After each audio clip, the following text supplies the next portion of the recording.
Halo sobat anime, kita hapus lagi yuk Dragon Master. Langsung aja yuk, kita gaskuy. Mereview sedikit dari part sebelumnya setelah ada misi pembunuhan Yunzi yang digagalkan oleh Zhu dengan harus bertarung dengan para Dragon Master milik kerajaan sebelah dan diakhiri oleh ledakan super maut yang dilepaskan oleh Yunzi serta pembantaian terakhir yang dilakukan oleh Shocking terhadap naga berkepala dua serta serangan favorit dari Shobi yang memang mengincar mata dari naga-naga yang selalu ia lawan dan itu berhasil menumbangkan musuh-musuh mereka semua. Dan itu semua membuat Zhu mendapatkan banyak sekali loot dari bola-bola jiwa yang dapat memberikan nutrisi yang bagus untuk para naga-naga miliknya yang membuat Shohi pun begitu antusias ketika ia mendengar kalau ini adalah waktunya untuk makan. Waduh. Dan tentu saja hal itu membuat Zhu sedikit kesal dengan buaya kampret ini. Minum kontribusi tapi kalau soal makan nomor satu. Selain mendapatkan bola-bola jiwa yang sangat bagus untuk naga-naga miliknya, Zhu juga mendapatkan beberapa harta rampasan perang yang begitu luar biasa pula yang berasal dari jubah armor yang digunakan oleh salah satu dari tuan muda ini. Selain mendapatkan barang loot yang begitu bagus, Zhu tentu saja tidak lupa berterima kasih kepada Pak Tua ini. Karena Doi tidak harus solo lord dan beruntung Doi sempat dibantu oleh paman tua itu. Tapi di sini paman tua itu pun beralasan kalau semua yang ia lakukan hanya untuk balas budi atas apa yang telah dilakukan oleh Yunzi kepada dirinya beberapa waktu lalu. Dan beberapa hari kemudian di kediaman Yunzi, kini Zhu pun menghampiri wanitanya. Di sini Zhu pun menghampiri Yunzi. Doi terlihat cukup khawatir dengan wanitanya ini yang sedang dalam masa pemulihan tapi kenapa ikut-ikutan bertarung. Ya walaupun cuma di akhir-akhir pertarungan saja.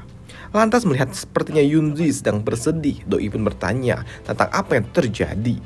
Ya, di sini Yunzi pun mengatakan kalau ia dalam kondisi yang cukup baik. Tapi Doi juga bertanya tentang siapakah sebenarnya Zhu ini. Doi bertanya bukan karena tanpa alasan, karena memang kenapa Zhu Minggang ini bisa menjadi sangat kuat hanya dalam waktu singkat. Maka dari itu, siapakah sebenarnya identitas dari Zhu Minggang yang sesungguhnya? Di sini Zhu pun beralasan kalau dirinya dulu adalah seorang Divine Ordinary. Hanya saja Doi mengalami suatu peristiwa yang memaksa dirinya harus kehilangan kemampuannya dan berakhir menjadi seorang Dragon Master. Dan kebetulan saja ia tiba di tempat ini. Tapi jawaban itu tentu saja tidak menjawab pertanyaan dari Yunzi itu sendiri. Yang membuat Yunzi pun kembali bertanya tentang kenapa Zhu mencoba untuk mendekati dirinya. Tapi di sini Zhu pun hanya berujar kalau ini adalah suatu takdir yang kebetulan. Dan ia juga beralasan kalau dirinya memang menyukai Yunzi secara tulus. Dan tiba-tiba saja ada sesuatu yang berbicara di kepala Yunzi yang meminta agar Yunzi tidak terlalu menekan Zhu. Karena mungkin saja bocah ini dapat membantu mereka dalam menyelesaikan kekhawatiran yang selama ini mereka rasakan. Sedangkan untuk Yunzi, Doi pun berujar kalau ia melakukan ini semua hanya untuk memastikan kalau Zhu tidak memiliki motif tersembunyi kepada dirinya. Lantas tak lama setelahnya, tiba-tiba saja kepribadian Yunzi pun kembali berubah. Dari awalnya tegas dan juga selektif, berubah menjadi care, lembut dan juga bersahabat. Kini tiba-tiba saja Yunzi pun mulai bercerita tentang masa kecilnya yang membuat Zhu pun juga sedikit bingung kenapa. Lah, ada apa ini dengan gadis cantik ini? Kenapa rasanya tiba-tiba saja sikapnya berubah 180 derajat? Setelah bercerita sedikit, kini Yunzi pun meminta Zhu untuk menemaninya sedikit berjalan-jalan. Dan ia juga meminta untuk menunggu sebentar karena ia ingin berganti pakaian. Dan benar saja, kini Yunzi pun mulai mengganti pakaiannya dan wush, mulus sekali. Bahkan bokongnya, duhai banget, bulat nih kayak film-film Jepang gitu kan. Aduh. Oke, lanjut. Bahkan di sini Zhu yang hanya dapat melihat bayang-bayang Yunzi dari balik tirai tipis dapat membuatnya sedikit ngaceng. Bukan cuma sedikit, tapi memang beneran ngaceng. Setelah berjalan-jalan singkat, mereka pun menghabiskan sore hari hanya dengan minum teh hangat. Dan aksi mereka berdua ternyata sedang diintip oleh dua orang pelayannya ini. Hingga di suatu momen, si gadis perak ini pun kembali ternotis akan sesuatu. Dan itu adalah sebuah benua yang turun dari langit. Ya, sebuah dataran luas yang cukup luas, yang turun dari langit yang dapat menutupi sebagian langit dari kota Zulong. Melihat dunia lain turun dari atas langit sana membuat Yunzi pun tidak menduga kalau hal ini akan terjadi dalam waktu dekat. Karena awalnya Yunzi pun mengira kalau yang akan turun itu hanyalah seperti dataran biasa yang penuh dengan lumpur. Dan ia tidak menduga kalau ternyata dataran yang sebenarnya itu ada di langit dan jatuh seperti bintang. Hei, mendengar itu membuat Zu pun bingung tentang apa maksudnya ini. Apakah selama ini Yunzi telah tahu kalau hari yang seperti ini akan segera datang? Dan Zu pun kembali bertanya apakah kejadian inilah yang selama ini membuat Yunzi menjadi selalu gusar. Ya, hal itu pun dibenarkan oleh Yunzi. Hanya saja Doi pun tidak tahu dan tidak menduga kalau memang kejadian yang diramalkan ini adalah kejadian yang seperti ini. Lantas membuat Zu pun berujar untuk tidak perlu khawatir karena apapun yang akan terjadi di sini, Zu akan selalu ada di sisinya Yunzi. Ya, di sini Yunzi pun juga sedikit tenang karena Zu berniat untuk terus bersama dirinya dalam menghadapi dunia ini. Dan tiba-tiba saja suara unik itu pun kembali muncul di kepala Yunzi yang mengatakan kalau ini adalah waktunya.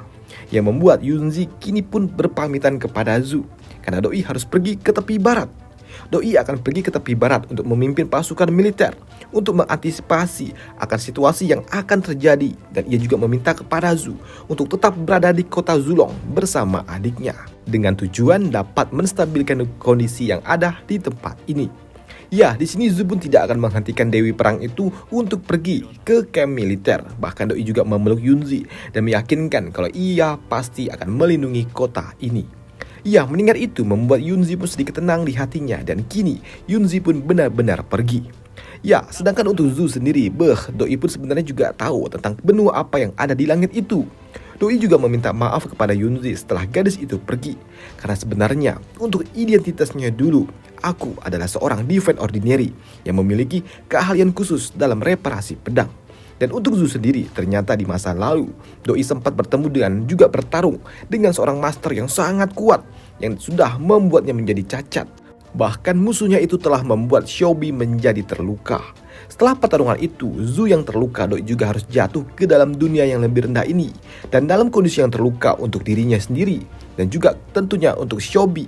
Pada saat itu juga, naga cantik itu pun harus terluka sangat parah dan harus kembali ke dalam bentuk ulat. Padahal sebelumnya Xiaobi adalah sosok naga dewasa yang sungguh indah. Di sini Zu pun juga tidak menduga kalau ternyata saat ini dunia tempat asalnya ternyata harus turun ke dunia yang lebih rendah ini. Di sini juga Zu pun bertekad dengan setengah mampus. Jika saja orang-orang dari dunia asalnya itu sempat membuat Yunzi bersedih, maka Zu pun bersumpah kalau ia akan menghancurkan orang-orang dari dunia asalnya sampai benaran hancur. Dan keesokan harinya, Zu yang berada di kamarnya, Doi saat ini sedang memberi makan Xiaobi. Doi cukup beruntung, ternyata sebelum Yunzi pergi, Doi sempat-sempatnya memberikan setumpuk kristal yang digunakan untuk menjadi cemilan bagi Xiaobi. Dan sekiranya cemilan itu akan cukup untuk bertahan selama 2 bulan. Karena memang untuk Xiaobi sendiri saat ini Doi dalam masa pertumbuhan untuk menjadi seekor naga dewasa. Dan nektar tidak lagi berguna untuk Xiaobi di masa pertumbuhan ini. Tapi di sini, Zu pun juga tahu kalau kristal ini sangat mahal dan tentunya menguras banyak duit. Dan tak lama setelahnya ada seseorang yang datang ke kamarnya Zu, dan orang itu adalah Lingsha. Doi datang ke tempat ini untuk mengajak Zu ikut bergabung bersama dirinya pergi menuju aula utama keluarga Li karena memang akan diadakan pertemuan darurat. Di dalam pertemuan keluarga Li ternyata dihadiri oleh para tetua kekaisaran dan juga keluarga Li tentunya. Dan acara pertemuan itu dipimpin oleh seorang nenek-nenek tua. Dan melihat Zu sepertinya heran dan juga bingung, membuat Lingsha pun berujar kalau nenek tua itu adalah nenek keluarga Li. Dan seharusnya Doi telah pensiun, tapi setelah patriark keluarga Li tewas dihajar oleh dirinya sendiri, maka mau tidak mau si nenek tua itu pun harus kembali memimpin keluarga Li untuk sementara waktu. Di tempat ini juga Zu pun ternotis ketika ia melihat instruktur Lan. Dan ternyata instruktur Lan datang di dalam pertemuan ini. Dan sepertinya instruktur Montak itu juga telah pulih pasca insiden penyerangan almarhum Li Xiao. Pertemuan penting itu dimulai ketika si nenek tua itu pun mengatakan kalau saat ini Yunzi telah pergi ke garis pertahanan terakhir di bagian barat. Selain Yunzi yang memang sungguh OP, seluruh orang-orang kuat yang ada di kekaisaran telah berkumpul di tempat ini. Si nenek ini juga melaporkan kalau sudah ada ratusan Dragon Master dan juga ratusan Divine Ordinary yang telah tewas, yang telah dimusnahkan dalam insiden penyerangan yang tiba-tiba saja terjadi. Dan itu juga menghancurkan lebih dari 6 kota atau 6 negara bagian yang ada di tepi barat. Bahkan negara Ling Xiao juga telah dibantai. Dan yang melakukan hal gila itu adalah orang-orang dari dunia atas itu. Yang membuat Pak Tua itu pun bertanya, memangnya sekuat apakah orang-orang itu? Dan hal itu pun disambut oleh Pak Tua ini yang merupakan pimpinan dari Akademi Dragon. Pak Tua ini mengatakan kalau hal gila itu dilakukan oleh satu orang saja, yaitu seorang Dragon Master yang memiliki naga ungu. Dan itu sungguh sangat mengejutkan mengingat hal gila itu, pembantaian besar itu hanya dilakukan oleh satu orang saja. Dan itu wow, sungguh gila. Di sini orang-orang itu juga sempat sangat pesimis bagaimana bisa satu orang melakukan hal gila seperti ini. Yang artinya apakah mereka tidak memiliki kesempatan untuk menang? Sedangkan untuk Zu, Doi pun malah salah fokus. Doi pun tidak tertarik dengan siapakah Dragon Master yang telah menggila itu. Tapi Doi malah fokus ke instruktur montok itu yang ternyata adalah anak dari Master Akademi Dragon. Dan tak lama setelahnya ada seseorang yang berteriak di luar area pertemuan dan bertanya siapakah yang bertanggung jawab memimpin kota ini. Dan suara itu tentu saja menotis mereka semua yang ada di dalam sana. Membuat Lingsha yang mendengar itu semua, Doi pun tahu kalau suara itu berasal pasti dari orang-orang dari dunia atas. Maka dari itu Doi pun mulai menggambar sesuatu. Dan benar saja, kini dengan lukisan kapalnya, Lingsha dan juga yang lainnya, mereka pun pergi menuju di mana sumber suara itu dan terlihatlah seekor naga ungu besar yang telah menunggu mereka di depan gerbang kota. Dan ternyata suara itu berasal dari seorang pria muda dan juga seorang MILF yang membuat Zu yang melihat itu kayak kenal gitu. Sedangkan untuk Lingsha, Doi pun berujar kalau dirinya lah yang merupakan penguasa kota ini. Lantas apa yang diinginkan dan dicari oleh orang-orang asing ini? Dan ketika orang itu bertanya apakah ini adalah sebuah sekte, hal itu pun lalu dibantah oleh Lingsha karena ini adalah sebuah negara. Karena ini sebuah negara, pria itu pun terlihat tidak begitu tertarik dengan kota ini. Yang membuat Lingsha pun bertanya-tanya di dalam hatinya, apakah orang-orang itu yang datang ini hanya mengincar dan ingin menghancurkan sekte saja. Sedangkan untuk bocah asing itu, Doi pun juga tidak begitu bersemangat. Karena memang di tempat ini sungguh tidak ada yang istimewa. Hanya ada memiliki sumber daya yang biasalah gitu. Dan itu pun sungguh membosankan bagi dirinya. Yang artinya mereka bisa kapan aja pulang dan hal itu pun disampaikannya langsung kepada MILF yang ada di depannya ini. Namun tiba-tiba saja MILF putih itu pun lalu ternotis akan sesuatu dan berujar, "Hei, Zu Minggang." Iya, aku di sini," sambut dari Zu. Di sini Zu pun juga menyapa MILF itu dengan sangat sopan dan berujar, "Salam Bibi Shu." Dan ternyata MILF putih itu adalah bibi dari Zu sendiri. Dan Doi pun juga berujar, "Oi bocah, ternyata kau belum mati. Dan kenapa kau belum melaporkan hal ini?" Ya, di sini Zu pun berujar kalau Doi sebenarnya ingin melaporkan kondisinya. Hanya saja Doi belum menemukan jalan untuk kembali. Di sini Zu juga bertanya kenapa bibinya ini sangat kejam.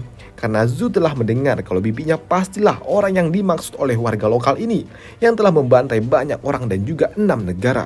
Tapi di sini, MILF putih itu pun berujar kalau perang ini tidak ada hubungan dengan dirinya. Dan jika Zu memang tertarik dengan alasan pembantaian itu, kenapa Zu tidak bertanya langsung aja kepada master mereka? Di sini MILF putih itu juga bertanya apakah rumor kalau Zu telah kehilangan kekuatan Divine Ordinary-nya atau kekuatan dewa itu apakah benar? Dan setelah kehilangan kekuatannya, apakah Zu benar memutuskan untuk mengakhiri hidup? Dan sepertinya Doi pun juga tidak merasakan ada kekuatan dewa lagi di dalam tubuhnya Zu. Apakah rumor itu benar apa tidak? Tanyanya kembali. Dan hal itu pun tidak dibantah oleh Zu. Hanya saja Doi berujar kalau Doi saat ini memang bukanlah seorang Divine Ordinary lagi. Bukan orang yang memiliki kekuatan dewa lagi. Tapi saat ini ia telah menjadi seorang Dragon Master. Mendengar itu semua, MILF putih itu pun terlihat sedikit kecewa dengan apa yang baru saja dikatakan oleh Zu. Dan hal itu pun disadari oleh bocah yang ada di sebelahnya ini. Bahkan bocah itu pun juga tahu kalau seorang Dragon Master itu dianggap sebagai orang lemah di hadapan MILF putih ini. Tapi ya, di sini MILF putih itu pun juga tidak begitu peduli dengan kemampuan Zu yang telah menghilang. Lantas melihat ada seorang wanita cantik di sebelahnya Zu, membuat orang itu bertanya, apakah gadis itu adalah istri dari Zu Minggang, istri dari ponakannya ini? Dan MILF itu juga bertanya, apakah mereka telah mempunyai anak? Di sini Zu pun berujar kalau gadis ini adalah adik dari wanitanya yang bernama Lingsha, sedangkan untuk wanitanya sendiri ternyata ia belum pulang. Tapi di sini MILF putih itu pun tidak peduli dengan status itu. Doi meminta kepada Zu untuk segera pulang ke dataran utama dan melaporkan hal ini kepada pimpinan mereka. Dan Doi juga meminta agar Zu segera membuat anak dengan Lingsha agar Zu dapat mewariskan kemampuan dewa miliknya. Melihat sikap dingin dari bibinya itu membuat Zu pun tahu sepertinya bibinya sungguh kecewa dengan dirinya yang telah kehilangan kemampuan dewa atau Divine Ordinary lah. Karena memang sebelumnya Zu berlatih kemampuan dewa itu mati-matian bersama MILF putih ini. Sedangkan untuk Lingsha, doi pun malah gagal fokus karena yang ada di otaknya adalah ewew. Dia harus ewew dengan Zu Minggang. Itu yang ada di pikirannya. Waduh. Di sini sebelum pergi, MILF putih itu pun juga berujar kalau kota ini akan aman untuk sementara waktu. Karena doi akan menjamin keamanan untuk kota ini dari sekte-sekte besar yang ada di dataran utama. Tapi doi pun juga tidak dapat menjamin hal itu dalam waktu lama, mengingat perselisihan akan terus terjadi. Sedangkan untuk bocah ini, doi pun juga cukup antusias karena Zu Minggang adalah seorang Dragon Master pertama bagi keluarga Zu atau sekte Zu. Zu itu sebenarnya nama keluarga, nama asli MC-nya nih Minggang, jadi Zu Minggang gitu. Tapi kalau Bang Jack panggilnya Minggang, aneh rasanya cuk. Dah, oke lanjut. Setelahnya, MILF putih itu pun pergi dari tempat ini. Sedangkan untuk bocah ini, doi pun juga baru ngeh dengan nama Zu Minggang.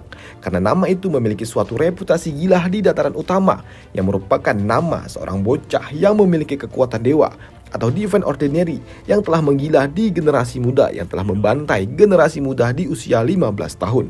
Dan hal itu pun dibenarkan oleh MILF putih itu dengan wajah sinisnya, yang membuat bocah ini pun kembali sadar kalau memang seorang Dragon Master hanyalah kekuatan nomor 2 dan tidak begitu kuat di mata orang-orang yang memiliki kekuatan dewa. Dan melihat sepertinya bocah ini sedikit risau, MILF itu pun bertanya apakah bocah ini takut dengan Zu Minggang. Ya, bocah ini hanya dapat berujar tidaklah mungkin, karena Zu kan telah kehilangan kemampuan dewanya. Namun yang sebenarnya yang ia rasakan lain cerita. Setelah kepergian orang-orang dari dataran utama itu, di sini Lingsha pun langsung bertanya tentang apa maksudnya ini semua. Zu pun berujar kalau sebenarnya ia berasal dari dataran itu, dan orang yang mereka temui itu adalah bibinya. Mendengar Zu berasal dari Main Island atau dataran utama, membuat dekan dari Akademi Dragon pun bertanya apakah Zu Minggang ini berasal dari sekte Zu, tempat pembuatan pedang terbaik yang ada di dataran utama. Ya, hal itu pun dibenarkan oleh Zu. Doi berasal dari tempat itu dan tidak sengaja jatuh ke dalam sebuah susunan formasi dan berakhir di tempat ini. Dan Zu pun juga bertanya apakah Pak Tua ini berasal dari dataran utama juga, sama seperti dirinya. Ya, hal itu pun dibenarkan oleh Pak Tua itu. Bahkan Pak Tua ini pun mengatakan kalau ia telah menghabiskan waktu berpuluh-puluh tahun hanya untuk memecahkan suatu misteri agar dirinya dapat kembali ke dunia atas itu. Tapi melihat Zu dan juga dekan yang bercekrama tentang dunia atas membuat nenek tua itu pun meminta agar pembicara mereka dibahas nanti di dalam ruang pertemuan saja, karena tidak enak rasanya membahas itu semua di tempat ini. Ya, kini mereka pun berada di ruang pertemuan. Dekan dari Akademi Dragon ini pun juga menjelaskan kalau dunia atas itu memiliki dinasti atau kerajaan dan banyak sekali negara-negara bagian. Dan tentu saja kekuatan dari masing-masing negara bagian tidaklah sama rata, yang artinya juga akan selalu ada perselisihan di antara mereka. Tapi mereka pun tetap mengikuti suatu hukum nasional yang telah ditetapkan oleh kerajaan atau dinasti. Dan dari segi kemampuan bertempur, Pak Tua itu pun mengatakan kalau Akademi Dragon yang ada di kota Zulong ini, yang dikenal sungguh kuat, hanyalah sebuah kekuatan kecil di mata orang-orang dari dataran utama. Bahkan mereka akan menganggap kekuatan orang-orang dari dunia mereka itu sama seperti yang mereka lakukan kepada orang-orang dari Wutu atau kaum barbarian. Yang artinya orang-orang dari dataran utama akan menganggap mereka, orang-orang yang berasal dari dataran rendah ini, hanyalah sekumpulan kaum-kaum barbar atau sekelas budak. Dan mendengar itu semua tentu saja membuat nenek tua ini bertanya jika mereka menyerah, apakah mereka akan dianggap aman? Tidak. Pak Tua itu pun mengatakan kalau di dataran utama itu penuh dengan perbudakan. Dan pada umumnya tempat mereka ini, tanah yang mereka tempati ini akan dianggap oleh orang-orang atas sebagai tanah tak bertuan. Yang artinya orang-orang dari dataran utama akan turun dan juga akan mengambil kekuasaan dan akan menjadikan warga tempatan sebagai budak. Karena memang peraturan perbudakan tidak dilindungi di dalam aturan dari dinasti atau kerajaan. Yang artinya mereka akan diserang oleh orang-orang dari dataran utama dalam waktu yang tidak akan lama lagi. Dalam arti lain, perang dengan dunia atas tidak dapat dihindari lagi. Dan sepertinya Yunzi telah memahami hal itu. Dan saat ini Doi juga telah memobilisasi pasukan dari 4 negara besar untuk berperang. Dan selama keturunan utama tidak turun gunung atau bangsawan tidak turun langsung dalam peperangan, maka mereka masih memiliki harapan untuk menang melawan pasukan musuh. Dan untuk Yunzi yang ingin membangun negaranya sendiri sejak dulu, sepertinya Doi telah mengetahui kalau hari yang seperti ini pasti akan datang. Dan itu pun membuat mereka pun cukup frustasi, mengingat awalnya mereka mengira Yunzi ingin melakukan pemberontakan, tapi ternyata Yunzi mengumpulkan pasukan dan ingin membuat negaranya sendiri hanya karena Doi ingin melindungi tanah airnya dari para penjajah dunia atas. Tapi di sini Zu pun berujar untuk santuy dan jangan khawatir, karena Doi memiliki suatu rencana untuk dapat menahan penyerangan dari pihak kerajaan dunia atas. Ya, di sini Zu pun berujar kalau sekte atau keluarganya lah yang akan membantu, karena keluarga Zu adalah salah satu dari 6 kekuatan besar yang ada di dataran utama. Dan di sini Zu pun juga bersumpah kalau ia akan mendeklarasikan kalau wilayah kota Zulong adalah bagian dari sekte klan Zu. Dengan begitu tempat ini akan diharapkan tidak lagi akan menjadi tanah tak bertuan. Maka dari itu kekuatan besar lainnya tidak akan berani datang dan tidak akan mengambil alih kota Zulong. Wow, mendengar itu, di sini nenek tua itu pun ingin cepat-cepat menjadikan kota Zulong bagian dari wilayah kekuasaan sekte Zu dengan cara menikahkan Lingxia dan juga Zu Minggang, dan diharapkan hal itu dapat mempercepat perpindahan kekuasaan. Tapi di sini Zu pun bukan yang nggak mau ngewew dengan Lingxia, tapi di sini Zu pun berujar untuk tenang karena Doi harus melaporkan hal ini dulu kepada penguasa yang ada di dataran utama. Ya, di sini Pak Tua ini pun paham apa yang akan dilakukan oleh Zu Minggang. Maka dari itu Doi juga akan pergi ke dataran utama untuk membujuk orang-orang dari Akademi Dragon yang ada di dataran utama untuk memberikan suatu dukungan kepada klan Zu atas klaim wilayah kota Zulong. Tapi rencana yang difikirkan oleh Zu ini juga tidak semerta-merta membuat wilayah ini akan aman, karena hal itu juga akan tergantung nantinya apakah pihak keluarga Zu dapat memenangkan suatu kompetisi untuk mendapatkan wilayah jajahan baru di tanah tak bertuan ini. Karena memang jika klan Zu gagal, maka pastinya akan ada kekuatan lain yang akan mengambil alih tempat ini. Dan hal yang menakutkan sebenarnya adalah nanti ketika mereka pergi ke dataran utama untuk melaporkan hal ini, Doi takut orang-orang dari dataran utama lainnya akan tiba ke tempat ini selama mereka pergi, dan akan mulai berdatangan dan juga mulai membantai para master yang ada di negara Zulong sebelum perintah kerajaan resmi diturunkan. Tapi di sini Zu pun mengatakan kalau yang datang nanti adalah orang-orang dari klan besar. Mereka tidak akan berani mengingat ada bibinya yang akan menjamin keamanan wilayah ini. Tapi berbeda jika yang datang adalah pasukan dari kerajaan langsung. Di sini Zu pun juga sebenarnya mengatakan kalau yang dapat menahan pergerakan pasukan utama kerajaan di dunia atas adalah Yunzi. Ya, jika Yunzi berhasil menahan pergerakan dari pasukan musuh dan membuat pihak kerajaan utama mengakui kemampuan Yunzi, seharusnya orang-orang dari dunia atas tidak akan menjadikan wilayah ini sebagai wilayah budak. Dan melihat Yunzi yang sepertinya memang telah menyiapkan pasukan sejak dulu-dulu hari, membuat Zu pun bertanya kenapa Yunzi bisa tahu atau memprediksi kalau kejadian ini akan segera datang. Ya, di sini Lingxia pun berujar kalau Yunzi telah mendapatkan ramalan dari seorang god mortal atau divine ordinary kalau akan ada terjadi suatu peristiwa di dekat musim gugur. Ya, di sini Zu pun bertanya tentang siapakah orang yang telah memberikan ramalan itu kepada Yunzi. Walaupun di sini Lingxia berujar kalau orang yang mengatakan itu ada di hadapannya, tapi tetap saja Zu pun tidak paham apa yang dimaksudnya ini. Dan ketika ia ingin mendapatkan penjelasan lebih detail, di sini Lingxia pun berujar nanti aja karena Doi harus membawa Zu pergi ke suatu tempat terlebih dahulu. Dan ternyata tujuan mereka saat ini pergi menuju hutan suci milik keluarga Nan. Melihat Lingxia membawa orang luar yang tidak memiliki marga, membuat salah seorang bocah protes dan bertanya kenapa Lingxia mau membawa orang asing yang tidak ada marga Nan ke dalam hutan suci milik mereka. Tapi yang ada bam, bocah itu pun digampar oleh bapaknya. Doi kesal dengan apa yang dikatakan oleh anaknya ini, padahal Zu adalah orang yang memiliki potensi untuk menyelamatkan mereka dari perbudakan. Anaknya malah sok ide, yang membuat Pak Tua ini sangat kesal dengan perilaku bocah bodoh ini. Hingga mereka yang terus berjalan di dalam hutan suci, ternyata tujuan mereka adalah sebuah pohon suci. Tapi setelah dilihat lebih detail, di sini Zu pun paham kalau itu bukanlah pohon suci, tapi ini adalah naga suci simbol keluarga Nan. Dan tujuan mereka datang ke tempat ini hanya untuk mendapatkan embun suci yang akan ditukarkan dengan sesembahan yang telah mereka bawa. Setelah mendapatkan embun suci yang telah ditukar dengan sesembahan, di sini Lingxia pun juga meminta kepada salah seorang tetua itu untuk memberikan embun suci itu kepada Zu Minggang. Awalnya patung itu pun sedikit tidak terima karena memang benda ini adalah harta berharga milik keluarga Nan. Tapi melihat Lingxia akan ngamuk kalau dibantah, terpaksalah membuat Pak Tua itu pun memberikan semua embun sucinya kepada Zu. Dan ternyata di sini Ling Xia pun melakukan ini semua hanya untuk memberikan makanan yang berkualitas untuk Xiao King.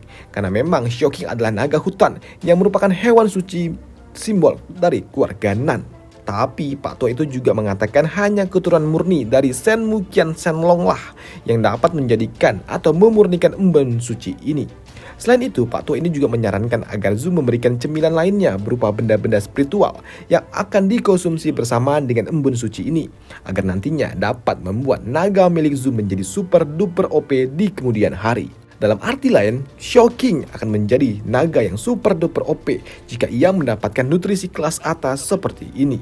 Dan setelahnya, beberapa hari kemudian, kini di perbatasan dataran utama dan juga dunia bawah, Zhu pun kembali datang menemui dekan instruktur. Dan kali ini, Zhu datang dengan menggunakan pakaian yang sedikit terlihat cukup layak. Ya, karena doi akan segera pulang kampung. Dan dalam perjalanan menuju batas wilayah, mereka pun harus melewati suatu jalan yang memang merupakan jalan khusus. Dan dalam perjalanan itu, Pak Tua itu pun juga melihat ada sisa-sisa pertarungan. Dan sepertinya mereka semua ini tewas. Di tempat ini adalah orang-orang dari dunia bawah yang ingin menyeberang ke dunia atas, tapi mereka tidak memiliki kekuatan yang memumpuni. Karena benar saja saat ini di pintu masuk dataran utama, telah dijaga oleh seorang Dragon Master yang cukup kuat.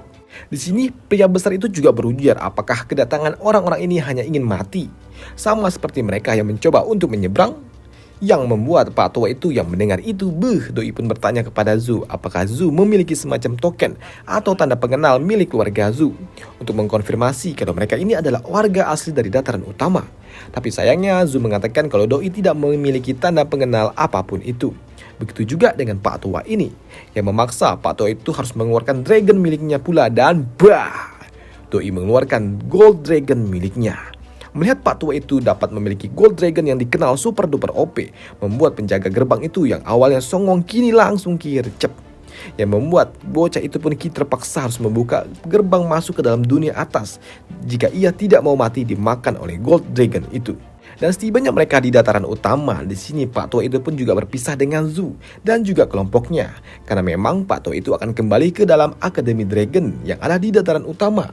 Sedangkan Zhu ia akan pergi menuju mansion milik keluarganya. Dan untuk menuju ibu kota secepat mungkin, mereka harus melewati suatu kota yang dinamakan Kota Dosa. Ya, Kota Dosa karena memang kota ini adalah tempat penjualan barang-barang hasil curian. Di tempat ini juga gadis Persik ini menemukan ada sekelompok pedagang yang menjual batu kristal bintang yang sungguh cocok untuk makan siang Xiaobi. Dan begitu tahu harganya yang setara dengan 100 manik emas, membuat gadis Persik ini mencoba menegonya dengan tatapan imutnya. Ya, di sini ipil-ipil ini pun setuju menjualnya dengan harga yang murah, asalkan mereka dapat bermain-main dengan boba milik Ling Xia. Ya, mereka tergoda dengan tubuh duhai milik Ling Xia. Dan tentu saja membuat Ling Xia yang mendengar itu sangat kesal. Doi dengan sekali coretan magicnya saja, upil-upil itu pun langsung sakaratul maut. Tapi di sini Ling Xia pun masih berbaik hati. Doi pun melepaskan nyawa para upil-upil itu. Dan yang kejamnya, Doi malah membayarnya hanya dengan sebutir emas kecil dan mengambil semua kristal bintang yang dimiliki oleh para bandit upil-upil itu. Dan ternyata setelah melintasi Kota Dosa, di sini Zhu pun dan juga kelompoknya mulai berburu barang-barang yang sekiranya mereka butuhkan. Hingga di suatu momen Zhu pun ternotis akan ada suatu kristal jiwa milik Tyrannosaurus yang akan cocok untuk jatah makan para naganya. Hingga pada malam harinya mereka yang terus berjalan, pada akhirnya mereka pun disergap oleh sekumpulan para bandit. Ya, mereka adalah kumpulan para bandit yang sebelumnya telah disiksa oleh Ling Xia. Dan di sini Ling Xia pun memang sedikit kampret. Doi pun telah memancing keributan yang sebelumnya, kini Doi malah berpura-pura lemah di hadapan Zhu hanya karena musuh mereka saat ini sungguh banyak. Yang membuat kali ini Zhulah yang akan mengurus para kampret-kampret lemah itu dengan cara Xiaohilah yang akan membantai para kroco-kroco itu. Di sini Xiaohi pun sungguh brutal, tanpa ragu sedikit pun Doi pun menerjang Dragon Claw milik para bandit. Bahkan hanya dengan sekali hantamannya saja, Xiaohi pun berhasil menumbangkan Dragon Claw dengan sangat mudah. Bukan cuma menumbangkan, di sini Xiaohi dapat dengan sangat mudah membuat Dragon Claw itu pun menjadi fosil. Dan uniknya di sini Xiaohi juga di tubuhnya mulai mengalirkan energi petir yang berasal dari batu jiwa yang sebelumnya telah ia serap. Lantas melihat Shohi yang begitu OP membuat para kampret-kampret ini ingin kabur. Tapi begitu mereka ingin kabur, di sini Zu pun tidak membiarkan satu pun pergi dari tempat ini. Yang membuat Zu lalu memanggil naga lainnya, yaitu Shocking. Keluarlah, bah! Di sini Shocking pun muncul dari dalam domain spirit dan mulai menangkap para kroco-kroco yang mencoba kabur dengan sihir forest miliknya. Dan itu berhasil menangkap para kroco-kroco itu dengan sangat mudah, yang diakhiri oleh pembantaian yang dilakukan oleh Shobi. Dan tentu saja itu hal semua membuat mereka panen besar dari hasil looting para kampret-kampret yang tidak berguna itu. Tapi tak lama setelahnya adalah sekelompok orang yang berteriak ke arah mereka, dan hal itu pun dilakukan oleh kelompok ini. Dan melihat penampilan mereka itu, di sini Zu pun paham kalau mereka ini adalah kelompok dari perguruan pedang Yoshan. Di sini Zu pun mengatakan untuk tidak perlu khawatir karena dulu Doi pernah berlatih di sekte pedang Yoshan dan salah satu pendekar pedang itu adalah kakeknya. Dan di sini Zu pun juga sungguh senang karena kebetulan Doi juga ingin pergi ke tempat itu. Tapi apa yang dikatakan oleh Zu langsung disambut emosi oleh para bocah-bocah itu. Mereka sungguh kesal dan mengira kalau Zu telah berbual. Dan itu tentu saja membuat Zu pun sedikit bingung. Dan ternyata kenapa alasan mereka ini marah, karena kelompok ini mengira kalau Zu adalah orang yang sangat beringas yang membantai orang-orang yang tidak bersalah demi merebut harta miliknya. Dan tentu saja hal itu membuat gadis Persik ini kesal. Doi berujar kalau mereka ini disergap oleh para bandit dan melakukan perlawanan yang berakibat tewasnya para bandit-bandit itu. Tapi tetap saja pembelaan yang dikatakan oleh gadis Persik itu tidak dapat diterima oleh orang-orang dari sekte pedang, yang membuat gadis Persik ini benar-benar muka dengan sikap bodoh dari orang-orang sekte pedang itu. Namun karena pembicaraan mereka tidak berlangsung baik, bahkan di sini Shohi juga diancam akan disembelih, membuat Zu pun sedikit kesal dan berniat untuk mengakhiri ini semua dengan sangat cepat. Dan tugas itu diberikan kepada Shobi. Dengan sekali whoosh, di sini para kroco-kroco dari sekte pedang langsung membeku. Ya, di sini Zu pun juga tidak berniat untuk membunuh mereka, karena mau bagaimanapun mereka ini adalah junior-juniornya yang berasal dari sekte pedang, tapi yang memang agak sedikit kampret aja. Hingga pada pagi harinya, Zu yang memang hafal jalan menuju sekte pedang, Doi pun pada akhirnya tiba di depan gerbang dari sekte pedang. Di depan sekte pedang pun, Zu pun dihentikan oleh para penjaga yang meminta token identitas. Tapi di sini Zu pun yang sedikit bingung dengan token apa yang dimaksud, membuat Zu pun hanya berujar kata sandi yang sepertinya memang dipahami oleh salah seorang penjaga. Dan Doi akan memberitahukan hal ini kepada seniornya, yaitu senior Miao Zu. Tapi melihat Zu yang sepertinya memang tidak kenal atau tidak dikenal oleh orang-orang dari sekte pedang, membuat gadis Persik ini cukup heran. Apakah Zu benar berasal dari sekte pedang? Tapi kenapa kok tidak ada satu orang murid pun yang mengenali Zu? Ya, di sini Zu pun beralasan kalau Doi dulu pernah belajar di sekte ini saat ia masih kecil dan ia pergi di usianya yang ke-15. Maka dari itu generasi muda ini sungguh wajar jika mereka memang tidak mengenal dirinya. Di sini Lingsha pun juga bertanya tentang siapakah Miao Zu itu.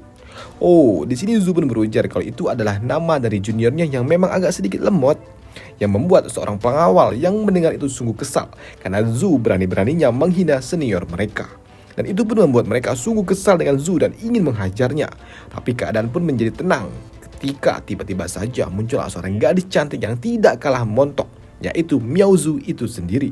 Di sini gadis montok Miao Zu pun yang melihat gadis lain ada di dekat Zu Minggan membuat dirinya sangat kesal dan bertanya dengan nada yang cukup keras, siapa gadis itu? Di sini Zu pun berujar kalau gadis ini adalah rekan perjalanannya yang bernama Nan Lingsha, dan gadis yang satu lagi adalah pelayan mereka. Tapi mendengar Zu berpergian dengan seorang wanita cantik membuat gadis montok ini sedikit kesal. Apakah benar gadis ini hanyalah seorang teman? Yang membuat Zu pun sedikit bingung, lah apa ini? Ditambah ketika Lingsha memang sedikit kampret juga, Doi pun paham apa maksud dari gadis pedang itu, yang membuatnya kini memancing suasana agar lebih mencekam dengan cara merangkul lengannya Zu dan berujar, Zu Minggang, kenapa kau tidak memberitahu gadis itu tentang kisah cinta kita? Yang membuat gadis montok itu lalu kena mental. Dan Doi pun juga sungguh sangat patah hati karena memang ternyata selama ini Doi sungguh menyukai Zu Minggang. Tapi di sini Zu pun berujar kalau gadis ini bukanlah pasangannya. Bocah ini hanyalah temannya, yang membuat gadis montok itu lalu kembali pada semangat dan langsung mencomot tangannya dari Zu dan diletakkannya di antara dua bukit boba miliknya, dan itu digunakannya untuk menggeser Lingsha yang ada di sebelahnya Zu. Dan kini mereka pun pergi langsung menuju kediaman inti. Di dalam kediaman itu, di sini Zhu pun bertemu dengan kakek tua. Dan begitu Zhu menyapa Pak tua itu dengan sangat sopan, sungguh terkejutnya kakek tua itu karena ia mengira kalau Zhu telah tewas lah, tapi kenapa kok tiba-tiba bisa muncul di hadapannya? Dan sudah pasti bocah yang ada di depannya ini adalah hantu dari cucunya. Tapi sini Zhu pun juga kembali menyapanya dengan sangat sopan. Doi berujar kalau Doi tidaklah tewas, tapi jatuh ke dalam dataran yang lebih rendah lagi, atau wilayah yang disebut sebagai wilayah Lingchuan. Dan kakek tua itu pun percaya ketika Doi memastikannya dengan cara mencubit pipi dari cucu laki-lakinya ini. Di sini Pak tua itu juga bertanya, lah kok Doi tidak dapat merasakan kekuatan dewa yang ada di dalam tubuh cucunya ini? Ya, di sini Zhu pun beralasan kalau Doi saat ini adalah seorang Dragon Master. Di sini Zhu pun juga berujar kalau tujuannya datang ke tempat ini karena Doi ingin agar kakek tua ini mengirimkan pasukan untuk melindungi daerah Lingchuan, untuk melindungi wilayah itu dari serangan kekuatan besar lainnya. Dan itu semua hanyalah masalah simpel bagi kakek tua ini. Karena kakek tua itu pun langsung sat-sat aja. Doi meminta kepada bawahannya untuk segera mengirimkan seorang master untuk mengurus permintaan dari Zhu Minggang ini. Dan ia akan memberikan hadiah yang cukup menarik, yaitu pedang Hoyin sebagai imbalannya. Tapi sayangnya gadis montok ini berujar kalau mereka sudah tidak memiliki pedang Hoyin lagi, karena ternyata stok yang mereka miliki telah habis. Dan pedang terakhir yang mereka miliki ternyata telah hilang di hutan. Dan saat ini kondisi hutan juga sering mengalami hal-hal aneh yang membuat orang-orang tidak berani datang ke tempat itu. Tapi di sini kakek tua itu pun mengatakan untuk santuy aja karena Zhu ada di tempat ini. Maka semua akan baik-baik saja karena Zhu adalah bocah pembuat pedang terbaik. Dan setelahnya kakek tua itu pun meminta kepada muridnya untuk segera mulai bertindak mengurus permintaan dari Zhu Minggang, sedangkan dirinya masih ingin berbicara dengan cucunya ini. Sepeninggalan garis montok itu, di sini kakek tua itu pun juga kagum dengan Zhu yang tiba-tiba saja menghilang, pulang-pulang bawa gadis montok. Apalagi yang pakai cadar itu, montok banget. Mendengar itu Zhu pun juga berujar kalau gadis montok itu adalah adik iparnya, bukanlah kekasihnya. Tapi di sini Pak tua itu pun juga menyayangkan kenapa Zhu pergi hanya dengan 2 orang Dragon Master. Karena ini cukup berbahaya, mengingat Zhu bukan lagi seorang God Mortal atau Divine Ordinary. Mendengar itu tentu saja membuat Zhu pun heran karena setahunnya Lingxia adalah seorang God Mortal. Tapi di sini si kakek tua itu pun mengatakan kalau ia dapat merasakan aura dari gadis cadar itu, kalau ia adalah seorang Dragon Master dan bukanlah God Mortal. Tapi di sini Zhu pun cukup yakin kalau Lingxia adalah seorang God Mortal dan bukanlah seorang Dragon Master karena ia telah melihat kemampuan bertarungnya Lingxia. Tapi di sini kakek tua itu pun juga sungguh yakin pula kalau Lingxia adalah seorang Dragon Master. Bahkan ia menduga apakah Zhu tidak salah orang karena memang pengamatannya tidak mungkinlah salah. Dan itu juga membuat Zhu juga cukup heran dan berpikir apakah Lingxia memiliki 2 kemampuan itu, Dragon Master dan juga God Mortal. Tapi sungguh hal itu tidaklah mungkin karena hal itu tidak pernah ada. Tapi di lain sisi kakek tua itu juga mengatakan untuk santuy aja, Zhu dapat memahaminya seiring berjalannya waktu.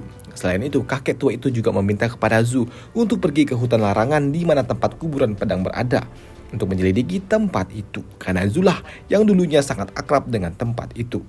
Dan setibanya di hutan pedang, Zhu pun merasakan aura yang tidak asing.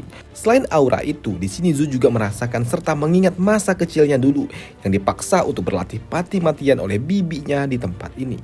Bahkan di tempat ini Zhu juga berlatih sampai tangan-tangannya menjadi kubas dan juga berdarah-darah. Dan kejadian itu sudah terjadi cukup sangat lama. Tapi tiba-tiba saja, terdapat sebuah energi misterius yang menarik pedang-pedang itu ke udara. Selain melayang ke udara, pedang-pedang itu pun juga mulai datang ke arah Zhu dan mulai melebur menjadi sebuah pedang misterius. Selain pedang itu terlihat cukup kuat dan juga misterius, pedang itu juga memiliki aura naga di dalamnya. Dan tiba-tiba saja, pedang itu pun melesat dengan sangat cepat ke arah Zhu. Dan tepat sebelum pedang itu membelah kepalanya, pedang itu pun berhenti tepat di depan jidatnya Zhu. Dan ia juga mulai meneteskan darah dan aura naga yang super kuat meraung di hadapan wajahnya Zhu. Di sini Zhu pun juga tidak menduga kalau hantu yang ada di tempat ini berasal dari aura pedang ini. Melihat pedang itu dimiliki oleh Zhu membuat Zhu pun sedikit heran. Ia tidak menduga kalau dirinya akan kembali menggunakan pedang setelah ia menjadi seorang Dragon Master. Dan ia juga menduga apakah pedang ini telah menunggu kedatangannya sejak dulu. Di sini Zhu juga tahu dan merasakan aura pedang ini sungguhlah gila, di mana pedang ini dapat menahan kekuatan jiwa dari ribuan pedang yang telah ia serap. Dan dengan kekuatan pedang barunya ini, Zhu pun merasa kalau di masa depan dirinya pasti akan mendapatkan pertempuran yang luar biasa gila. Dan untuk pedang yang luar biasa ini, Zhu akan memanggilnya dengan sebutan Mo Shi. Sedangkan di tempat lain, yaitu di area pertarungan milik sekte pedang, di sini gadis montok Miao Zhu yang mendengar kalau Ling Xia adalah seorang god mortal, ia ingin menantang Ling Xia untuk bertarung, untuk melihat selayak apakah gadis montok ini menemani Zhu Minggang. Ya, di sini Ling Xia pun juga tidak keberatan untuk memperlihatkan kemampuan bertarungnya. Sedangkan gadis montok ini begitu melihat tubuh duhai milik Ling Xia dan wajah cantiknya, langsung kena mental. Cantik banget, pikirnya. Namun karena Ling Xia menerima tawaran untuk bertarung, di sini gadis pedang itu pun juga lalu melakukan inisiasi untuk menyerang. Dan serangan itu ternyata tidak berguna ketika Ling Xia telah melukiskan sebuah shield. Ya, serangan itu dapat dihentikan dengan sangat mudah. Melihat serangan sederhana tidak berguna di hadapan Ling Xia, membuat gadis cantik itu pun mulai kini akan serius. Sedangkan untuk Zhu, doi yang setelah mendapatkan pedang barunya, doi akan menyimpan pedang itu di dalam domain spirit, daripada doi harus menenteng-nenteng. Dan itu pun membuat naga-naga milik Zhu yang melihat ada sesuatu yang masuk ke dalam ke tempat mereka. Mereka pun sungguh terkesima dengan aura dari pedang Moxi itu. Namun di sela-sela itu juga, Zhu pun dapat melihat ada seseorang yang bertarung di atas batu arena. Dan begitu ia mendekati untuk melihat siapa yang bertarung, sungguh terkejutnya Zhu ketika ternyata saat ini adik juniornya telah berlutut dan kalah bertarung dengan gadis montok lainnya, yaitu Ling Xia. Di sini gadis Miao pun paham, selain cantik ternyata gadis ini yang bersama seniornya itu memang gadis yang sangat kuat. Bahkan doi mengakui kemampuannya dan ia juga mengaku kalah kalau ia sudah dikalahkan. Dan ia juga tidak heran kenapa senior Zhu dapat menyukai Nona Ling Xia ini. Tapi di sini Ling Xia pun juga tidak peduli dengan hal itu, karena yang menyukai Zhu adalah adiknya, yaitu Yun Zi. Yang membuat gadis Miao ini pun kembali heran, lah siapa lagi Yun Zi? Dan ketika gadis ini ingin bertanya kepada Zhu, tiba-tiba Zhu pun lalu menghilang dan kabur, karena doi tidak mau diinterogasi oleh juniornya itu. Dan keesokan harinya, Zhu dan rekan-rekannya mereka pun pergi dari sekte pedang ternyata pada malam hari. Zhu juga mendapatkan berita kalau kompetisi besar akan segera dilaksanakan dalam waktu dekat. Dan uniknya, hadiah dari kompetisi tahun ini sungguh luar biasa banyak daripada tahun-tahun yang sebelumnya. Dan bagi seorang Dragon Master, mendapatkan sumber daya yang sangat banyak akan sangat berarti. Yang artinya semakin banyak sumber daya yang diterima, maka akan semakin kuat pula Dragon-Dragon yang ia miliki. Tapi di sini Zhu pun juga berujar kalau dirinya belum tahu apakah mau ikut, apakah tidak. Dan hal itu juga membuat gadis persik ini bertanya, memangnya kompetisi apa yang akan diadakan itu? Ya, di sini Zhu pun berujar kalau kompetisi itu adalah sebuah kompetisi antar generasi muda dari berbagai klan yang ada di dataran ini. Namun di sini gadis persik itu juga telah melihat kemampuan dari salah satu generasi muda, yaitu Master Pedang Miao Zhu. Dan doi merasa kalau kekuatan orang-orang dari dataran utama tidak lebih baik daripada kekuatan dari orang-orang tempat asal mereka. Ya, di sini Zhu pun berujar kalau Ling Xia hanya baru saja mengalahkan atau menang melawan seorang murid, tapi kekuatan sesungguhnya yang ada di tempat ini adalah kekuatan para monster-monster tua atau orang-orang tua yang memang memiliki kekuatan yang tidak normal. Dan tak lama setelahnya, Ling Xia pun juga berujar kalau kita telah sampai. Ya, saat ini mereka tiba di kota Cloud Dragon Kingdom. Dan ternyata ini merupakan suatu kota legenda yang telah tertulis di dalam suatu atau sebuah sejarah kuno milik Akademi Dragon yang ada di dataran Lingchuan. Dan untuk Zhu, doi pun cukup senang karena sudah bertahun-tahun pada akhirnya doi bisa pulang ke rumahnya. Lantas kini Zhu pun yang langsung pergi menuju dataran wilayah klan Zhu. Dan setibanya mereka di kediaman, di sini mereka lalu disambut dengan tiupan sangkakala, tiupan trompet. Tapi ternyata trompet itu bukan dibunyikan untuk menyambut kedatangan mereka, tapi ternyata saat ini sedang diadakan acara pemakaman. Dan itu tentu saja membuat Zhu yang tadinya ceria kini langsung memasang muka serius. Karena ternyata acara pemakaman itu diakibatkan oleh salah satu kerabat keluarga Zhu yang harus mati. Dan mati di tangan seorang bocah kampret yang ada di hadapan mereka. Dan tujuan mereka, para kampret-kampret ini datang ke tempat ini hanya untuk meminta maaf atas insiden yang terjadi itu.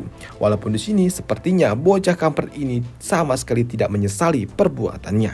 Dan tiba-tiba saja bocah kampret itu pun dihantam akan sesuatu yang membuat bocah itu pun langsung tersungkur di tanah. Dan orang yang melakukan itu adalah Zhu Minggang. Doi juga berujar, jika kau memang merasa bersalah, maka berlututlah kau dengan benar, ujar dari Zhu. Dan melihat anaknya diterjang membuat Pak Tua itu pun murka dan langsung mengeluarkan dragon miliknya untuk menghajar Zu. Tapi di sini Zu pun tidak mengeluarkan naganya, doi hanya mengeluarkan pedang roh miliknya. Hanya dengan sekali tebasan gila, wush! Tanduk naga si kampret itu pun lalu hancur. Dan itu juga membuat naga kampret itu pun lalu kabur, masuk kembali ke dalam domain spirit. Dan tentu saja membuat si kampret tua itu pun bertanya-tanya siapakah bocah yang ada di hadapannya ini. Dan tentu saja di sini Zu pun berujar kalau aku adalah tuan muda yang ada di tempat ini, Zu Minggang. Mendengar nama itu membuat pertanyaan-pertanyaan muncul di kepala para warga. Mereka tidak menduga kalau ternyata Zu Minggang telah kembali. Mengingat rumornya kalau bocah ini telah mati. Selain itu, mereka juga tidak habis pikir dengan masa kecil Zu yang memang sangat gila.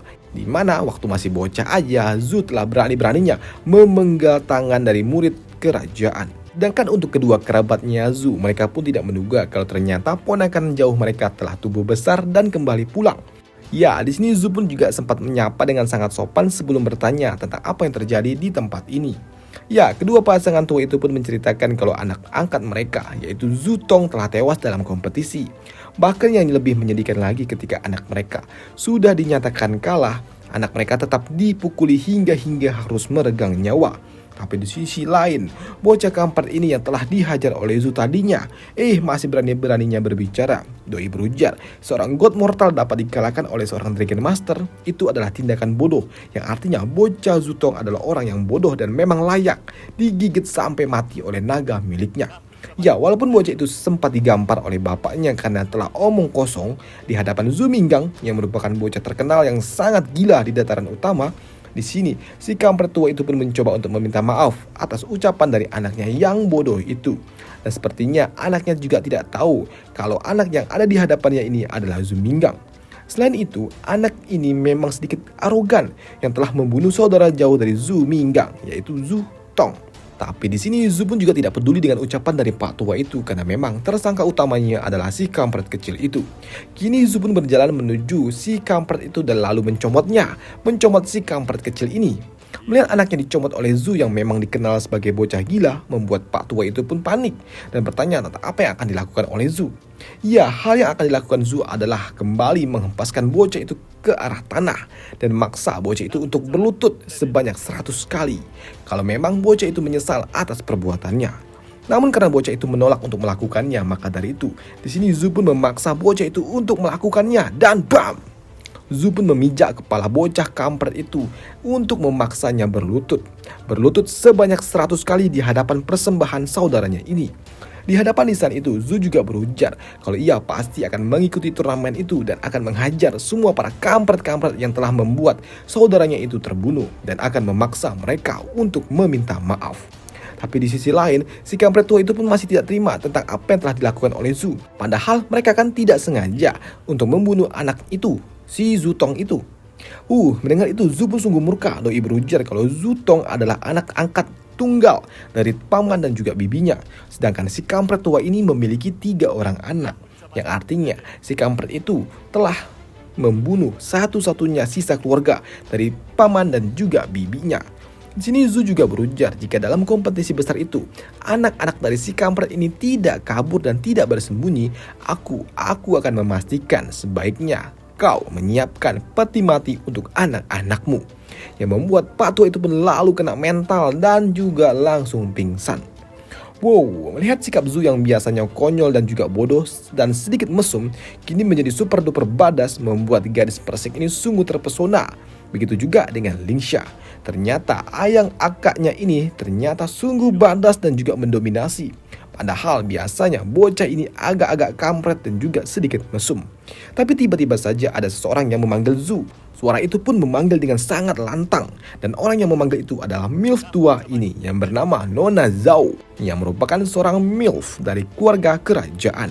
Doi sedikit kesal dengan sikap arogan dari Zu yang tidak pernah berubah. Di sini Zu pun tidak menduga kalau ternyata nenek tua itu akan datang ke tempat ini.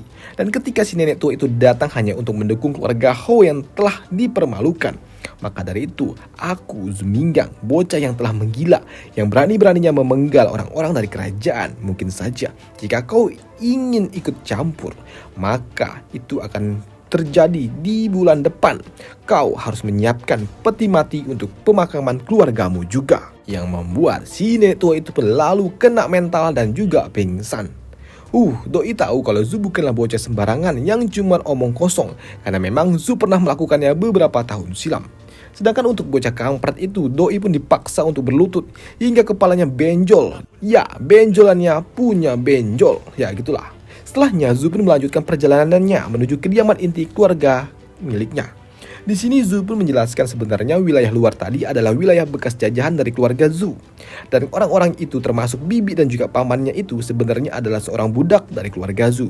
Hanya saja bapaknya tidak menyukai perbudakan dan mengangkat mereka untuk menjadi saudara dan juga memberikan nama klan di depan nama mereka. Namun walaupun bocah yang bernama Zutong itu bukanlah saudara-saudara, tapi tetap saja Zu menganggap kalau bocah itu adalah saudara kandungnya. Maka dari itu, ia sungguh murka dengan terbunuhnya saudaranya itu. Dengan melihat sikap Zu dan juga orang tuanya yang tidak menyukai perbudakan, membuat Ling Xia pun berpikir kalau sepertinya bapaknya Zu ini adalah orang yang cukup baik. Namun karena mereka bukanlah anggota keluarga inti, Zu juga mengatakan kalau ia tidak dapat membawa masalah ini ke dalam masalah klan utama. Dan tak lama setelahnya mereka pun harus terus berjalan dan tiba-tiba saja ada seseorang yang menyapanya. Dan orang yang menyapa dengan kata-kata kasar itu adalah seorang pria tua yang sedang memancing di tepi sungai. Di mana orang tua itu juga berujar, bocah kampret, sudah sekian lama kau kawin baru sekarang kau pulang, ha? Dasar bocah kampret. Kalau bukan dari orang tua itu yang memberitahuku, bulan depan mungkin aja aku akan mengadakan acara pemakaman untuk dirimu. Dan orang tua itu adalah Zu Tiangguan yang merupakan patria keluarga Zu. Dalam arti lain, Pak Tua ini adalah bapaknya Zu. Di sini Pak Tua ini juga iri dengan anaknya yang bisa-bisanya pergi jalan-jalan setelah kehilangan kultivasinya dengan jalan-jalan bersama para ciwi-ciwi cantik. Tapi di sini Zu pun juga berujar kalau mereka ini bukanlah istrinya. Mereka ini adalah teman-temannya yang berasal dari dataran Lingchuan. Tapi untuk Pak Tua ini yang tidak dapat merasakan kekuatan God Mortal di tubuh anaknya. Dan begitu Zu juga mengatakan kalau Doi adalah seorang Dragon Master untuk saat ini, membuat Pak Tua ini murka. Doi sangat kesal dengan bocah kampret ini karena awalnya Zu ingin berlatih pedang dan menjadi seorang God Mortal, dan itu ia ikuti. Dan ia juga sangat senang ketika tahu kalau Zu telah kehilangan kekuatan God Mortalnya, yang artinya Zu dapat fokus menjadi seorang penempa pedang terbaik mengikuti jejaknya. Tapi Doi tidak terima ketika Zu menjadi seorang Dragon Master, karena Zu bisa-bisanya bangga menjadi seorang Dragon Master dan malah malu menjadi seorang casting art. Dan untuk meredakan amarah bapaknya, di sini Zu pun berujar kalau dirinya telah belajar kok dalam pembuatan casting art untuk naga, yang membuat Pak Tua itu pun tidak perlu marah lagi. Membuat armor untuk naga, sekalian aja kau kawin sama naga, ujar Pak Tua itu. Namun tiba-tiba saja dari atas pohon ketika Pak Tua itu meminta orang itu untuk keluar, muncullah seorang asasin yang melaporkan sesuatu kepada patriark. Asasin itu melaporkan akan situasi yang ada di halaman depan.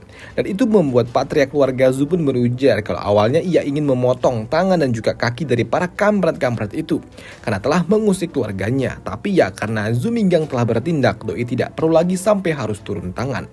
Yang membuat Zu tidak menduga kalau ternyata bapaknya juga memiliki niat yang sama untuk membalaskan dendam kepada saudara jauh mereka. Ya, tentu saja bagaimana mungkin aku bisa membiarkan para kroco-kroco itu mengganggu keluargaku.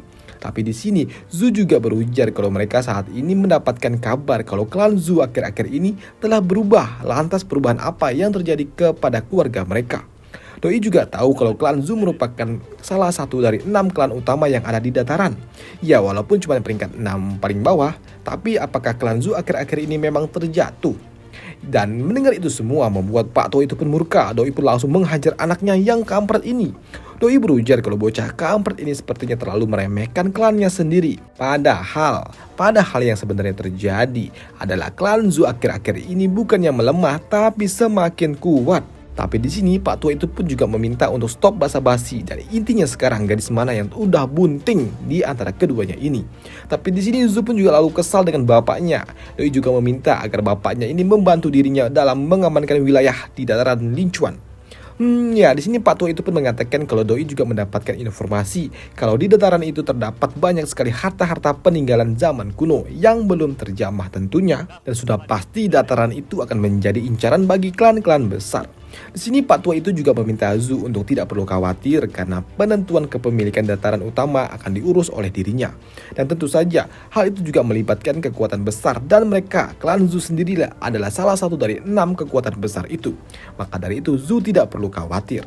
Di sini Pak Tua ini juga meminta kepada anaknya untuk bersiap karena kau Zhu Minggan sepertinya kau telah mulai berhadapan dengan para junior-junior dari klan-klan besar pula.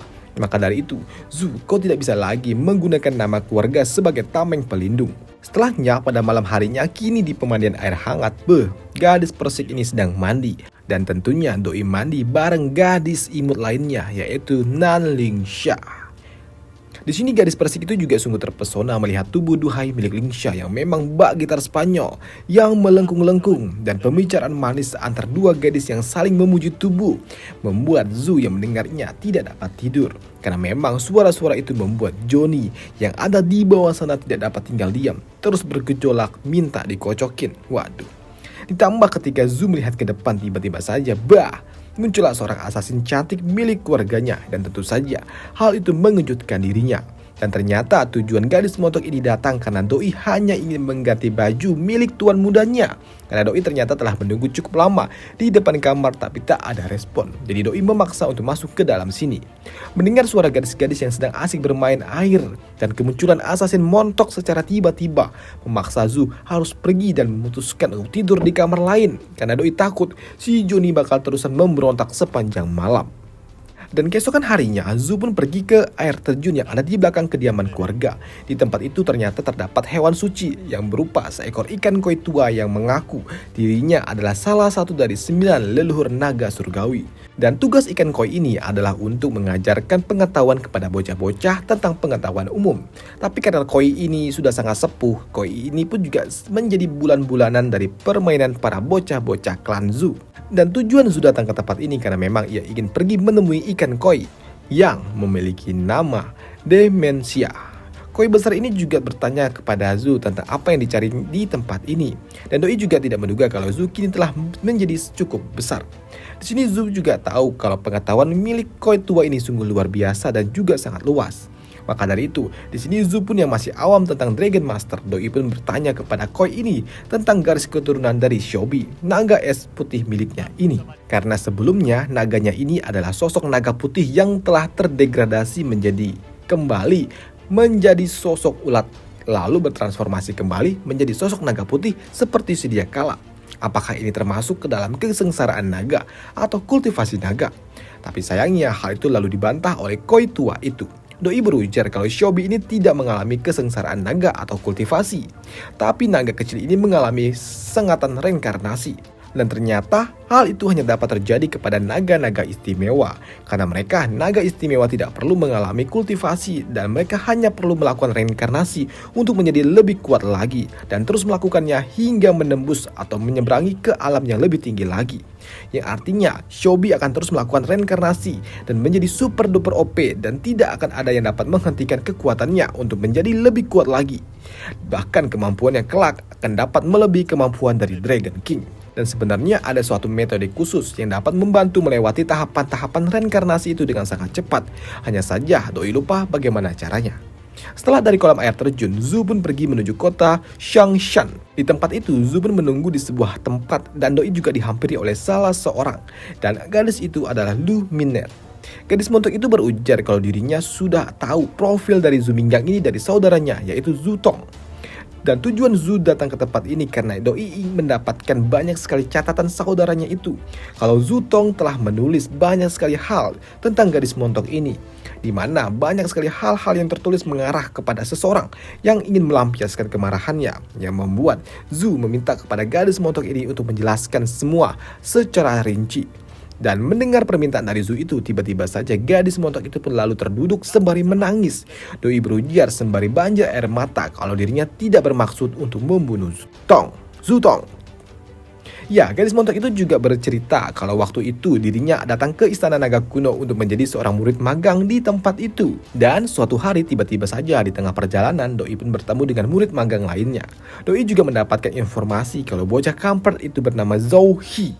Dan karena ibunya merupakan seorang anggota keluarga kerajaan, bocah kampret itu pun bertindak semaunya dan berniat untuk mencuri keperawanan miliknya. Dan hal itu pun diketahui oleh saudara Zutong, yang membuat Zutong pun menghantam bocah kampret itu sampai benar-benar hancur. Karena tidak dapat mampu menghadapi Zutong seorang diri, si kampret itu pun mulai menggunakan cara kotor dengan cara melakukan sayembara untuk membunuh Zutong dalam kompetisi besar, dan akan menghadiahkan satu buah spiritual bagi siapa saja yang dapat membunuh Zutong. Dan mendengar kisah itu dari gadis montok ini tentang bagaimana saudaranya yaitu Zutong bisa tewas, membuat Zhu Minggang yang mendengar itu doi benar-benar murka, dan ia akan membalaskan kematian dari saudaranya itu dengan sangat-sangat kejam pula. Setelah kejadian itu, Zhu pun lalu kembali ke kediamannya. Di tempat itu juga, Zhu meminta kepada Ling Xia untuk ikut bersama dirinya mengikuti turnamen yang akan diadakan 3 hari lagi.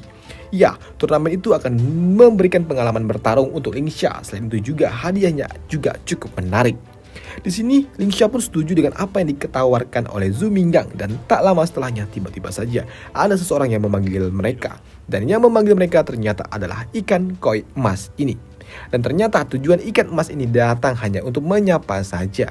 Tapi ketika ia melihat Shouking, sungguh terkejut dirinya karena dirinya tidak menduga kalau ternyata Zhu memiliki naga jenis Shenmu Qian Shenlong yang merupakan naga suci. Tapi di sini sayangnya kenapa naga suci itu tidak memiliki aura yang kuat dan auranya terasa sangat lemah.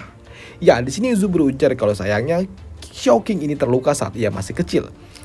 Ya, di sini ikan koi itu berujar ini tidak akan menjadi masalah selama Zhu memiliki embun suci. Dengan adanya benda itu, seharusnya kekuatan dari Shouking ini tidak akan kalah dengan kekuatan yang dimiliki oleh Xiaobi yang merupakan naga spesial pula. Namun karena Zhu memilikinya pula, di sini Koi itu pun mengatakan kalau ini adalah waktu yang sangat tepat untuk diberikan kepada Shouking.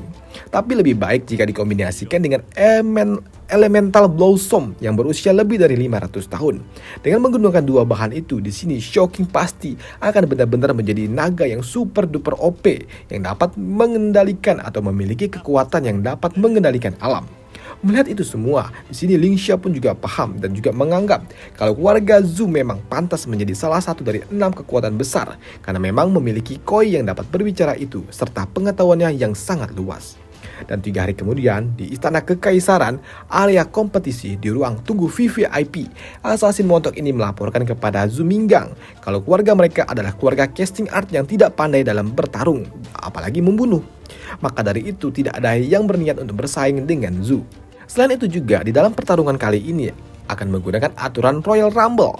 Dari sebanyak itu peserta yang ada di arena akan hanya ada diambil 10 petarung yang dapat bertahan sampai ke babak akhir yang akan melanjutkan ke babak selanjutnya. Ya, karena Zhu akan memulai dari babak awal, membuat Zhu pun bertanya sudah ada di tahapan manakah untuk keluarga Hou, si bocah kampret yang telah membunuh saudaranya itu. Dan setelah mengetahui kalau si kampret itu berada di tingkatan ketiga, maka dari itu Zhu pun akan segera mulai bertarung secepat mungkin agar ia dapat menuju tahapan ketiga. Melihat Zhu dan juga Ling Xia keluar dari aula VVIP, membuat para penonton pun berpikir siapakah dua orang itu. Dan sepertinya mereka adalah keluarga dari klan Zhu yang memang dikenal sebagai salah satu kekuatan besar. Tapi hanya saja kekuatan mereka hanya ada dalam casting art.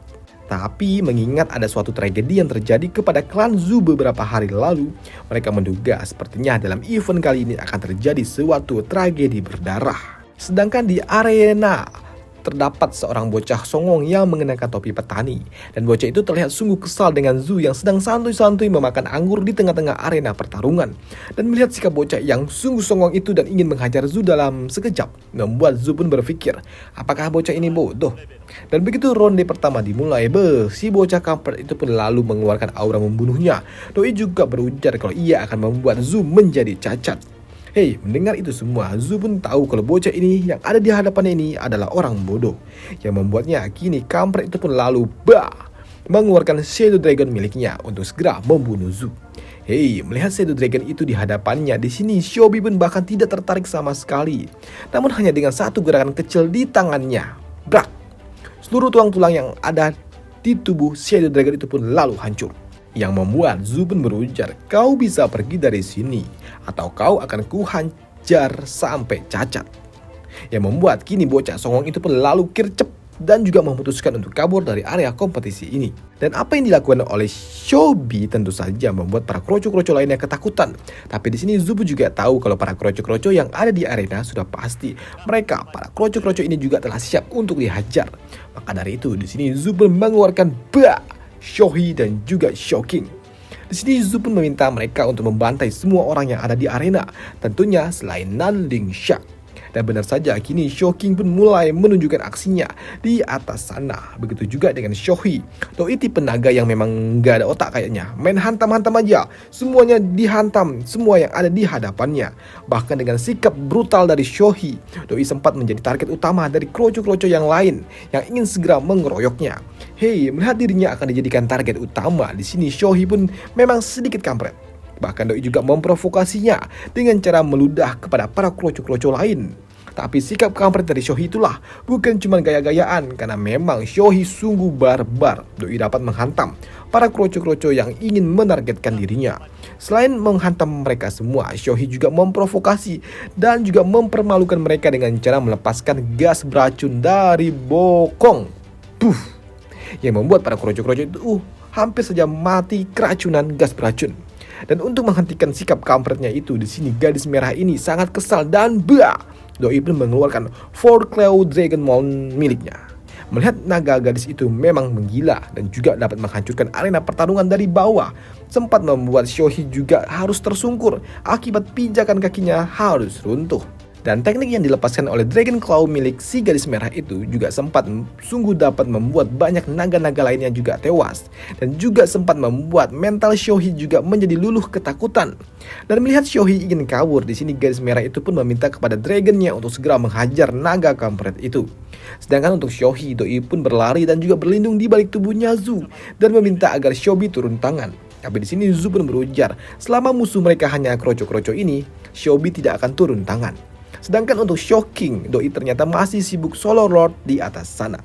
Sedangkan untuk gadis merah ini, Doi pun yang melihat Shohi kabur ke belakang tuannya, membuat gadis itu kesal dan ingin segera menghajarnya. Tapi di sini Zu juga berujar kalau dengan kemampuan yang dimiliki oleh gadis merah ini, seharusnya gadis itu bisa dengan tenang melangkah ke babak selanjutnya dengan damai tanpa harus mengusik Shohi, dan itu dibenarkan oleh Shohi juga. Tapi di sini gadis merah itu pun terlalu kesal dengan Shohi yang telah kentut di depan mukanya dan berniat untuk menghajar Shohi. Melihat gadis itu sepertinya memang mencari masalah dengan Shohi, maka dari itu di sini Zu tidak akan melepaskan gadis merah ini. Dan itu pun memaksa Shohi pun masuk ke dalam mode tarung miliknya dengan mengaktifkan Dragon Armor miliknya. Dengan menggunakan Dragon Armor, di sini Shohi pun sungguh percaya diri dapat menghajar Dragon Claw itu dengan beradu kekuatan. Tapi sayangnya begitu mereka berdua beradu kekuatan, Shohi pun kalah power yang membuatnya pun harus terhempas. Tapi kampretnya, Shohi pun terhempas jatuh di atas dari para naga-naga lainnya yang membuat Shohi malah dapat menghajar naga-naga lainnya yang tidak berdosa. Selain itu juga, Shohi juga berada di tengah-tengah naga lainnya dan tentu saja membuat Shohi pun harus dihajar dari segala penjuru secara bersama-sama. Tapi di sini Shohi memang memiliki suatu teknik yang cukup spesial dan juga unik.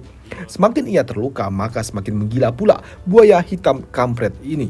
Bahkan hal itu juga dipahami oleh salah seorang tetua yang berasal dari keluarga yang sama dengan gadis rambut merah. Bahkan kini Pak Tua itu juga curiga jangan-jangan buaya kampret ini adalah buaya kampret yang memiliki garis keturunan dari Tyrannosaurus Rex atau bahasa kerennya T-Rex, yang membuatnya semakin menggila ketika ia terluka. Bahkan di sini Shohi juga sungguh brutal. Doi tanpa takut sedikit pun menghajar dan juga menangkap Dragon Claw itu dengan tangannya dan juga mengangkatnya ke udara dan langsung membantingnya. Dalam kondisi lawannya yang tidak dapat bergerak, di sini Shohi pun tidak menghentikan melepaskan suatu serangan yang membuat Dragon Claw itu pun terancam akan mati dengan sangat tragis, yang memaksa gadis itu menarik Dragon Claw miliknya masuk ke dalam domain spirit. Dan bersamaan dengan itu juga gadis merah itu pun kembali melepaskan Acer Dragon miliknya, yaitu Acer Dragon Steel Throne, ya gitulah. Ya, naga hitam ini memiliki bentuk yang mirip dengan Claw Dragons yang sebelumnya. Hanya saja teknik yang dimilikinya dapat melepaskan duri-duri yang ada di tubuhnya yang dapat menghantam para kroco-kroco yang ada di sekitarannya. Begitu juga dengan Shohi. Doi juga terkena duri-duri gila itu. Tapi ketika dalam mode serius, Shohi ini sungguh badas. Semakin ia terluka, semakin menggila dan semakin kuat pula. Tanpa keraguan sedikit pun, Xiaohi pun berhadapan langsung dengan naga hitam itu. Dan begitu masuk dalam jarak serang, bam! Xiaohi pun menghantamnya. Selain menghantam dengan cakar tajamnya, di sini Xiaohi juga menggigit tubuh naga itu dan juga ingin menghancurkan tulang belulangnya. Walaupun di sini tubuh Xiaohi juga sempat dibilat oleh naga hitam itu, bahkan bukan hanya tubuhnya saja, tapi leher Xiaohi juga harus dililit dengan sangat kuat, yang dapat membuat Xiaohi hampir saja mampus jika ia tidak dapat melepaskan diri. Tapi dengan power yang dimiliki oleh Xiaohi dan juga gigi tajamnya yang gila itu, Doi dapat membuat naga hitam itu pun menjadi lemas dan tentunya hampir juga mati. Dan tentu saja hal itu membuat Zhu mendapatkan suatu perhatian khusus dari para kampret-kampret generasi muda yang memang menjadi musuh utama Zhu dalam kompetisi ini. Tapi di salah satu dari kampret-kampret ini juga meremehkan Zhu karena mereka memiliki tim yang dapat mengeksekusi Zhu nanti di babak selanjutnya. Sedangkan di arena pertarungan, Zhu yang melihat Xiaohi bertarung dengan gagah berani meminta Xiaohi untuk beristirahat sejenak. Tapi di sini Xiaohi pun tidak mau melakukannya. Ia masih bisa bertarung. Dan benar saja, kini Xiaohi pun lalu meraung dengan sangat kuat. Bahkan melihat dua ekor naga yang saling bertarung aja langsung dihajar. Boom! Disundul langsung oleh Xiaohi. Namun setelah aksinya itu yang merusuh di pertarungan naga lain, membuat dirinya pun menjadi target utama naga lainnya lagi, yang tiba-tiba saja muncul di belakang tubuhnya. Dan merasakan ada lawan di belakangnya, kini Xiaohi pun lalu memutar tubuhnya dengan sangat cepat dan bam! Ya, mereka pun beradu kekuatan walaupun di sini Xiaohi sempat terhempas jauh. Dan melihat Xiaohi terhempas jauh, di sini Zhu pun meminta Xiaobi untuk membantunya. Tapi di sini Xiaohi pun yakin kalau dirinya masih bisa bertarung. Dan benar saja tanpa ada keraguan sedikit pun, buaya gila itu pun kembali bersiap untuk bertarung kembali. Dan mulai lagi melakukan dan juga menerjang lawannya yang memang memiliki ukuran jauh lebih besar daripada tubuhnya. Ya, di sini Xiaohi memang kalah atau lebih kecil daripada fisik lawannya. Tapi soal mental, Doi jagonya bosku. Bahkan kekuatan mental Xiaohi dapat mengalahkan kekuatan fisik dari lawannya yang memiliki tubuh lebih besar daripada dirinya sendiri. Tapi melihat lawannya mencoba untuk kabur, di sini bam! Xiaohi pun menerjang lawannya dan tidak membiarkannya kabur dan langsung membunuhnya.